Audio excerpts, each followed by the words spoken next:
G'day and welcome. So in this one, this is bits and pieces in this one. I wanted to have the last Sigma video finished a week ago and still waiting on paperwork to get back. Now, I got the robot, I think it was on the 22nd of June. Today is the 7th or something. What is it today? The 8th of July. So the robot has a finite time on it, so I need to get that really quickly. In the meantime, I ordered this here, which is the rear Venetian for the Sigma on the 3rd of July, and it came today from South Australia. So, I don't know, it's taking too long. So, in the meantime, I've just been revamping the garage to make room for the MG, which is coming back.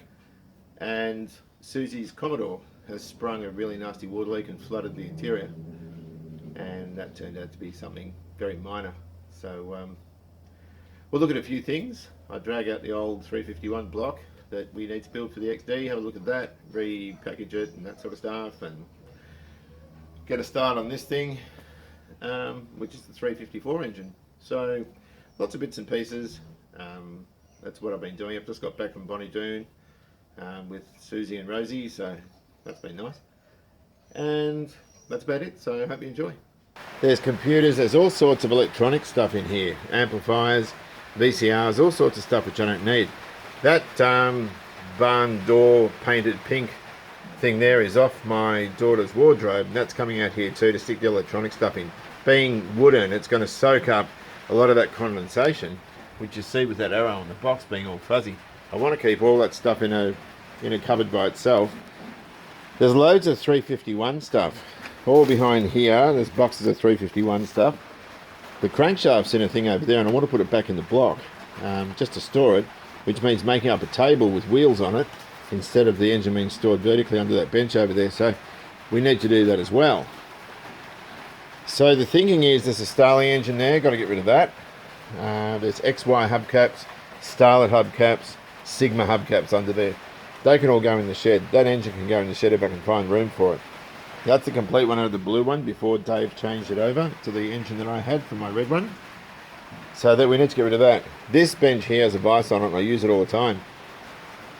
So I'm going to need to be creative with this. I use that cupboard too, so I'll stick the bench on top of the cupboard and move the tools over there as well. Ultimately I have to make room over there to keep this 750. Now the 750, once it's assembled, you don't get much change out of 3 meters. It's actually a really long bike. So that means I need to move all that stuff basically. So, holidays are here. We had a week of beautiful weather. You can hear the heavens have opened up. Doesn't matter, it's still a nice temperature out there, but I can't sort of gut the shed and start throwing all this stuff in the shed and the cars outside and that sort of thing. So we'll wait it out a bit, but ultimately I'm going to have to do this. Start getting it underway. I've just got so much rubbish. There's like Starlet armrests under there. I don't need those. I can just throw them out. And you know, there's things like seatbelts with pretensioners. I'll keep those. There's another sports dash for a Starlet with a tack and all that sort of stuff. XD hubcap wheel caps, they can get stored away. The Briggs for a buck stuff's up here. I'll keep that handy because I'm about to do that again. Just a matter of getting through all this stuff, you know. Things like that. That doesn't need to be in here. I made this when I was about 8 or 9 or something. And there was some tiles on a house in the 70s getting built, and we had some orange paint at home. That's my carpentry when I was, I don't know, I must have been 9 years old, I think it was, mid-70s. So I wouldn't be going to plug it in now, but I've just got so much stuff. There's computer stuff here, there's carburettors, there's a Motorcraft 4-barrel, I've got a Thermo Quad, and I've got the Holly 600 to go on the XW, and there's that nice new manifold too. So a lot of bench space is being taken by stuff that I will use. And so it's just a matter of organising it properly, throwing out a lot of junk and storing stuff that I don't want to throw out but I won't use just yet. That's all 350 motor stuff in that bench box there. Now we've got all Rainmaker stuff underneath that 350 rear guard. There's all sorts of bits and pieces here and in this box here as well. So I want to find shelf space for that because it's all stuff I'm likely to use, or at least use quite regularly. Radiator pressure testers and all sorts of stuff in there. There's a zap gun there too, I can see that. And there's also these huge wad punchers. Now I don't use these that often, but I do use them. They're great. I've never had a wad punch that big. It's so nice of them to sort of donate this stuff to the cause. There's also this enormous, there's a big can of molly grease for the grease gun there. There's also a mammoth, let me just move this 750 hub and the grease for the minute. Hang on a second, can I lift that up, do you think? Why isn't that lifting off? 3/4 socket set. Look at the size of that ratchet. These are great for putting seals in, but also really stubborn bolts and stuff like that. Really, really good for this sort of thing. I've got a lot of 1/2 inch stuff, but not 3/4 drive, so that's excellent. Across this bench is all 750 and 350 Honda. Gary sent me that out from Canada. That's the rear indicator lens for this old guy here, which I didn't have. And there's the 350 rear ones. These were bent up and I sort of painted them. I've got to put them back on the 350 Honda. This is all Dave's 250XL stuff. That's the 350 crank and gear sets over there. I just want to tidy this place up. I'm sick and tired of it.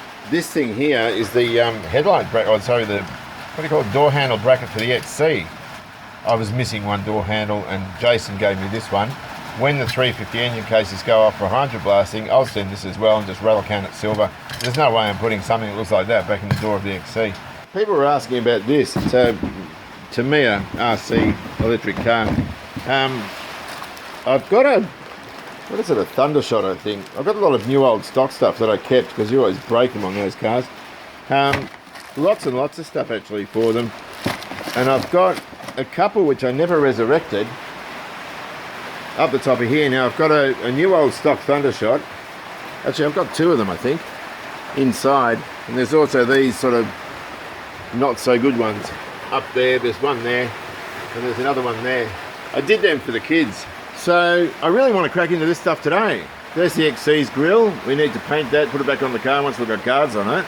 XD fan shroud. This is the one I tried to, what do you call it? Bleach, and it didn't work. There was no sun. XE steering wheel seems to be in reasonable condition. Or is that XF? I think it's XE. It's been there for years. It's probably not much good now. Although it might clean up alright. So yeah, look, it's just a matter of having a big clean up. The things we do for garage space, and I want everyone who's got a big shop to look at this and just say supper. Because that's what I'd be doing if I had a big shop, I suppose. These are the cars that I was talking about. They're old Tamiya, electronic speed control, little sport tune motor and all this sort of crap. They go really well up and down the driveway. The kids used to get a blast sort of with them when they were younger. And that was another, that's got a manual speed control, so that would need all cleaning up. Servo still moves. So, you know, they're just really grotty old things, but it wouldn't take much to get them going again. Ryko did a retro sort of style oil filter, which I was using on the XW. They're brilliant looking things, but I've just got to find a spot for everything and just be aggressive with it and just cull whatever I'm not going to use. All afternoon, and I've got junk absolutely everywhere. Half the XW is sitting out. The same with the Plymouth with the Cygnus cover on it. The shelf can go there. I might put the toolbox here. It's about the only spot I can see for it. They can go in the rubbish. That was mine when I was a kid, but it's pretty well knackered now, so I can't really use that. And there's just mess everywhere. So the 750 is going to live there. Not a very nice spot for it, but it's only because it's been pelting with rain today. It's not been very dry there, but we'll clean that out. Half of this stuff just going straight in the rubbish. But, you know, what do you do? Beggars can't be choosers with room, I'll tell you that now. Right, well this is the engine out of my little blue Starly. When I got it, it had no drive, so the clutch is likely to have exploded. Storing it with the gearbox on, it's awkward. So I'm going to take the gearbox off. I might have to mask up for it because I'm expecting the clutch to have absolutely exploded. Then I can stick the engine under the bench. We've got two Starlies here. We've got my little blue one and Charlie's driving the red one around. So I'm going to separate them, stick the gearbox in the shed. I've got 2 spare 5-speeds and a spare engine. Now this was a sweet runner, but it didn't have a service history on it, which, you know, it's probably neither here nor there. It ran pretty well, but the one I had was better, so Dave put that in. It does feel a bit wobbly. You're going to pick that up and move that back. Oh yeah, we've got an exploded clutch, people. Look at this. Put the plastic there to stick under it, then pull the gearbox out without the plastic, which was just dumb. Yes, it is knackered. But you know what, doesn't matter. Just got to put a mask on, just on the off chance it's harmful, and we should be good. Right, so I went into Aldi to buy hairspray. Pretty embarrassing. If I don't use hairspray and have my hair shorter, it looks like a knob, so I use that. Bought some packing tape then, much more generous rolls and Bunnings, and again, $2.99. And while I was there, I sort of tripped over this. Got a garage work light, but this is an LED one. So let's take a look at it. Boxing videos, hang on, where's the lead? That's alright. Not going to cut through anything vital, but oh, there we go. That go there, and this should all relinquish itself. What I wanted this for, this isn't as good. I've got a bursting fluoro, which is a low voltage one, and this isn't. This is 240 straight into the unit, which is probably not as good. So we'll get that off. Stuff it. Let's just plug it in. Hey, 5 meters of cord, a little Aussie plug on the end of it. It's double insulated. It's not even earth, so straight off the bat, it's not great. Let me get this shit off. So $20. I think it was $19 or something. Thought, what the hell? I'll give it a fly. Let's plug him in and see if it lights up this clutch any better. Oh, it's bright. Oh, that's good. That's pretty cool. Anyway, let's have a look, hey? Oh dear. Ah, that's what I'm talking about. That's all the... She's just ridden the clutch and fried the arse out of it. You can see all the fibres there. So, mask time. That is stuffed. Oh well, that's why she didn't have any drive. Let me go and don a mask. Rightio, so got a mask on. I'm fairly certain this isn't asbestos, but you never know. You've got to treat it, but it could be dangerous. Oh. So I'm not using air tools. This thing's on the cusp of falling over, I think. So I'm just being as unobtrusive as I can. Holy smoke. My goodness me. That is why she had no drive. That is absolutely knackered. Used for a while. If at all. Just to paint it all black. Trap those fibres in. And make it safe. And we'll just degrease inside the bell housing. Get rid of all that crap. And we should be good. A word of warning to VE Commodore owners. Particularly if you live on a street where there's those English plane trees and those Corel birds, which are bastards, come in. This car has flooded inside, so I've got to take the interior apart. It's a car we bought new in 2011. And look at that. That shouldn't have, but you see that hole? I'm wondering if it's just blowing straight into the cabin there. There's a heater fan behind that filter. I wonder if I can pull that out and have a look. But that's where I think the water's getting in. I'm just going to pop some water down there and have a look. Just threw a whole lot of water on the screen. It's come down, but it's still got in behind there. So I don't really know. Just have to keep looking. I've had to pull the interior apart because the water ingress. You can see all the wiring there for the electric seat and also the airbag. There's a side airbag in it. This thing's a mess. And I've done the ultimate no. I've actually cut it. The carpet to get it out. Just because I don't want to start trying to get all that out. Which is dodgy. You and I both know it's dodgy. Are we out of focus? Just a minute. God is all that water. And it's a real problem. So I've got to take all that out. Just the amount of wiring in this car, it's phenomenal. So look, we can't get around it. I'm just going to have to pop that belt off. That's 19. Yep, cool. So I keep my SS a bit cleaner than she keeps hers, but this is an SV6. But just the amount of crap in here, electrical and otherwise. I mean, that's just the handbrake thing there. Goes around the other side. That's for the American market. These cars went to both countries. And this being right-hand drives on this side, Americans and Canadians over that side. So, you know, you've got all this wiring here, and the front carpet's all sodden as well, all down in there. So this is a real issue. So the problem with buying new cars is quite often you don't know what they're going to be like until they get a few years of age on them, and then these problems start showing up. Now, all things considered, the V8 is a damn good car. They're structurally, from an engineering point of view anyway, brilliant. But I should have bought the V8 for it instead of the V6 because resale's better on the V8s and they don't have the sort of timing issues that these things had. There's more crap over here, I've got to get off. I thought about an FG. I don't know how they're for age, I think they're alright. But I didn't get one because my brother got me a very healthy discount because he worked at Holden. But by and large, we've been delighted with them. I mean, this is only a 6-cylinder auto, but they do 100k in about 6.9 seconds or something. They're very, very quick. They're like a 2-stroke motorbike almost. This is the direct injection one. But the V8 would have been better from a resale point of view. It's an old school pushrod sort of engine, so they're very robust. These have a lot of timing chain issues when they get older, and tensioners, and it's an expensive job to fix.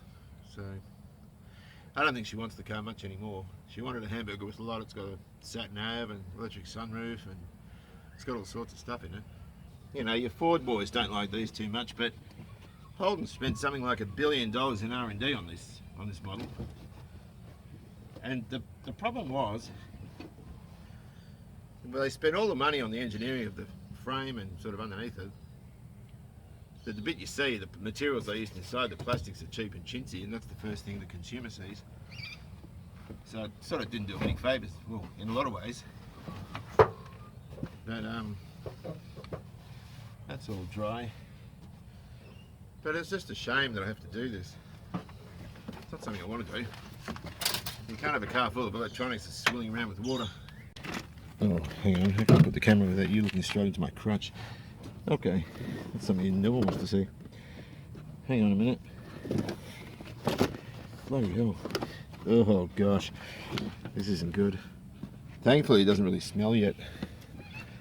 When they start smelling, whoops, pull that through. Don't take a leaf out of my book. I've done this a very, very bad way. Shoot, look at that. Bugger. Oh boy, okay, let me keep going. Let's take this out. Oh, yeah. Oh my gosh. Actually, there is some mould coming up. This is not good. And it is positively under bloody water. It is pouring out of the dam. Well, one good thing, these cars are galvanised. So I don't get any trouble with rust. The problem is with things like this, all your electrical terminals and contacts get compromised, and so I think contact spray in these sorts of areas is going to be mandatory. Oh, there's a lot of water in it. How sad is that?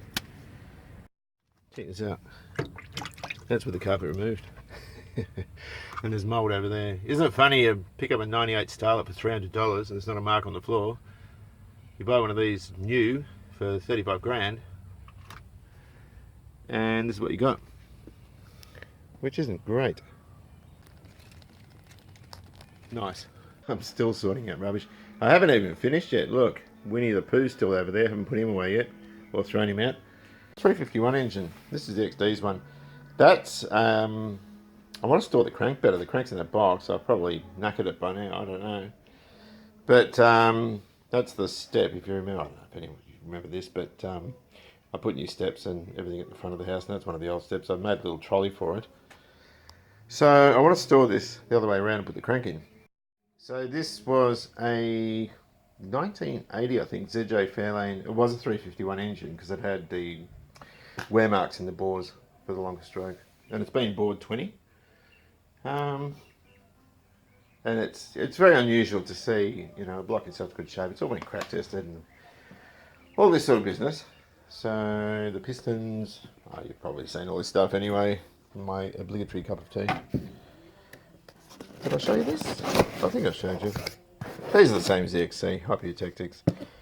And I've got every other bit for it except the rods. I haven't got the rods. And Tony down at Speedworks had a set for me, and I forgot to pick them up, and they've gone now. So I've got to find some rods for it, and then I've pretty much got a whole engine. Here she is. Very, very beautiful.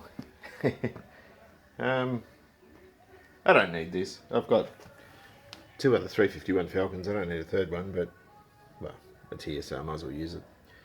A little 302 is very tired. I'm only prepared to put this in if it looks absolutely factory. It has to look really factory. There's a bit of surface rust on those. So, you know, we do need to clean it up a bit. But, yeah. The base machining's been done. It'll have to have the decks shaved as well. But you see something like this, it was originally going to be the junkyard 302 block I was going to do. But one of the heads was very tight to get off, the other was very loose. And it sort of cracks in these sorts, pardon me, it had cracks in these sorts of areas here. And I just didn't want to use it. I said, no, yeah, don't want it. So this one came up. And I jumped on it.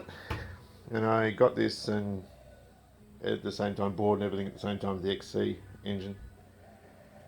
So they're just getting hard to get. You can see it says 351 here. This is a local crank. The 4MAs don't say it, and also the cranks are sort of, they cast a lot better on those engines. So I'm just sort of oiling them. Stick a rag over. But it's got old 2050 on there. And that might offer some corrosion resistance, and also just sort of keep it from warping, even though it's probably already done there. So I'll just wrap rags around the big ends. You can see there's a bit of surface rust on there. I don't really care about that. We can visit that, pardon me, when we build it. It's got to all be ground and that sort of stuff, but for storage I reckon it's going to be fine. So all I'll do, just stick these in. I'm not tightening them up obviously. I've just got rags soaked in oil and I soak the journals.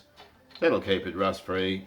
Should keep it nice and safe. It's sort of wrapped up in this cradle with plastic around it. Looks like Indiana Jones in the Lost 351, but it doesn't matter as long as it does its job, and you know the engine's kept safe until I'm ready to use it. I'm not tipping that's going to be, it's going to be in at least another 12-18 months before I'm ready to look at this. You can see the cradle's rickety because the step was warped, but that's alright, this thing's supported fine.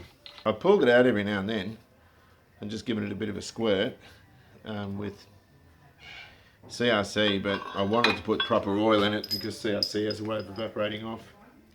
So all these bits, best of the best sort of thing, because it's the XD, and they're just sitting in etch primer. And the rock covers on the XC, the junkyard 302 ones, these were, don't know, can't remember. I think I bought them. So I've got it here. Oh, it's fitting into the box. Here we go. Got the pan. I think the XC one I welded a baffle into, but this can just sit on the engine, keep it safe.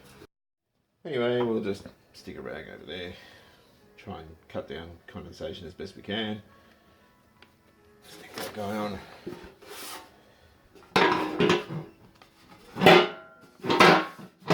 Stick a couple of bolts in.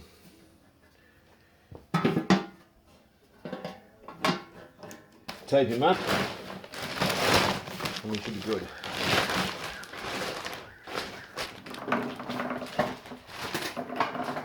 These are the heads here. They're off the junkyard 302. They're a quench chamber.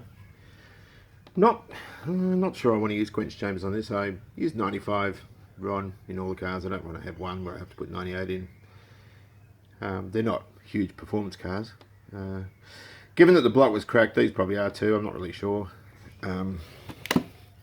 Bit of recessing on the exhaust valves, or that one. So we'd put hardened seats in. That's probably the worst of them there, but well, it's what I've got.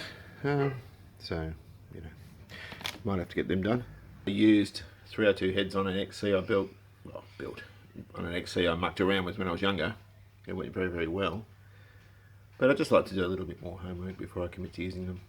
Right, we're back in here again. It rained last night and we got water coming from up there. And the headlining is damp. So obviously we've got a sunroof leak. So I've just poked. You see that dirt in there? I've just sort of poked. There's a hole. Let me see if it turns around. There's a hole in that corner. I have no idea if you can see it because I'm looking into the sun. But I'm going to pop some water in there.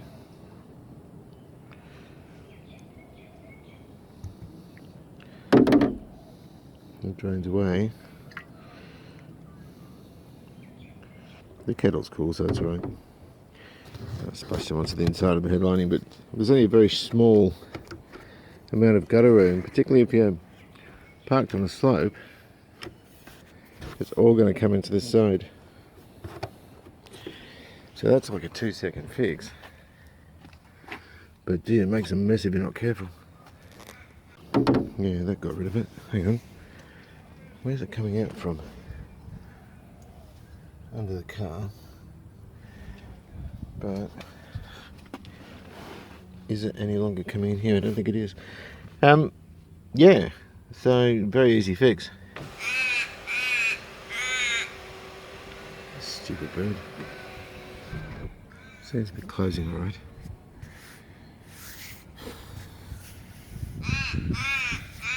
Well, try that. So I've always had a bit of a soft spot for these things. Got a black one, the XD, and a white one or a cream one like this in this car, the XW, and also the XC. So great for protecting your rear seat upholstery, and also they look fantastic as well. But not just that, you can clean the rear window because most of the dirt on that's from the outside. So I think we'll just chuck it in and yeah, should be good.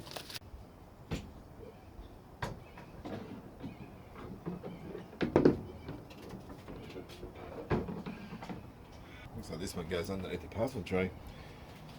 That's a real pain in the neck. Well, I was wrong. I don't like the fit particularly. It looks alright up here, but there's a big gap. And these things have to lean on the parcel tray. Now, the curvature of the glass doesn't let them kick back further toward the trim. And it does go on top, so look, it does look good. I quite like it. Why isn't that light coming on? Oh, there it is. Yeah, look, it does look quite good. It finishes the car off. What would finish it off better, I think, is a registration plate. There's some junk. I haven't really cleaned up. I've just been moving stuff around and just throwing out the obvious. There we go. There's Rainmaker's tools. A coolant pressurizer thing, designed to stop air leaks. Warren and Brown pressure test with the hollow adapters. There's a fuel injection. What was it? Fuel pressure gauge. Valve spring compressors, tap and dies, valve regrind set. I've got to find a spot for those. They're cutting things. What's this one? Oh yeah, carby synchronizer. All sorts of tools. Soldering irons, rivet guns. Oh, check this thing out. This is a beautiful touch lining tool. Hang on, I've got keys and all sorts of crap in my hands here. Beautiful. So, yeah, all sorts of goodies. Which, kind of a hollow victory taking this stuff, I suppose. And just a few things up on the wall there. An ornamental torque wrench from many, many years ago. Just a few things to clean up here, stands, all that sort of stuff, and keep on the other side. That's all junk in that box and go in the bin.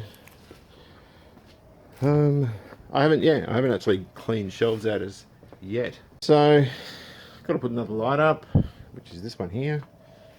Just odds and ends, really. But the main thing is we've made more room, even though it's only very little. It is something. A couple of cool things here. I bought one of these for the Sigma, and they had a spare kicking around. This jack's very pre-war, still works too. Oil can. Check out this voltmeter. Have to see if that works. This is really cool. Can you see the top of the battery? Yep, there we go. Oh, it works. How about that? Let's go that way. That's so cool. That is really nice. Made of bacon white. That would have been Peter Rainmaker's one, the dad. That's a really, really cool thing. Anyway, they can go on the wall. That's garage art. It's busted. It's off the 750, so we can stick that there. We've got to look at this too, the 354 engine. So I think what we'll do,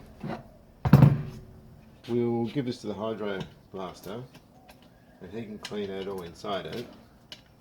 Let's take these bolts out. I had some machine work done on it last year because it was, the chain tensioner was knackered, so it couldn't operate. And I think the only way to do this to hydro blast it, I'm not going to paint it. I tried painting on Dave's case. I painted the 750s one, that came out well, but Dave's all sort of, just didn't look right. Yeah, this thing here, for the chain tensioner. So, I think we'll hydro blast that. It's got some glue or something on it now anyway, but we'll get that all looking good. So I think what we'll do is we'll just put the gearbox together, and that will buy us some time to order parts, that sort of thing. I'm just off the back of the Sigma now, so I'm a little bit poor. The other thing, crank and rods, these are, the crank channels look great. The rods, now they look like the 750s rod bolts. Can we see? Can we go on there? Yeah, okay, that's probably good. Alright, they look like the 750s one. Now I changed the 750s out for the F-type, off the chance that they were stretched to yield. It turns out the single overhead cam ones aren't, so you can reuse these. It's the double overhead cam ones you have to change over. Having said that, the 750's got the F bolts in it now, so they're stronger anyhow. But these ones I'm not, I'm going to reuse them. So I'll change the bearings in there, and, you know, Bob's your uncle. We've got to get the thing bored. Here, we've got Phil Rule's lovely pistons. Hang on, we're zoomed in, aren't we? That might be better. That's a better view, isn't it? So that has to be bored. We've got Phil's pistons over here, which he bought last year with a gasket kit, which is over here. So it's all good. We'll just get it all done and knock this job off as well. So far, we've finished the Sigma and finished the XL. I want to finish this one, and the hoop for the 750 wheel, rear wheel, is now at the platers. So that's going to come back in the next 3 or so weeks. We'll get a tire on it, get it trued, and then the 750's mobile. So if we can finish all them, that would be a very productive year. But in the meantime, look, I hope you've enjoyed this. It's a mess of a video. It's had no real order to it. It's just bits and pieces I'm doing. But take good care of yourselves, and I hope to see you soon. Cheers.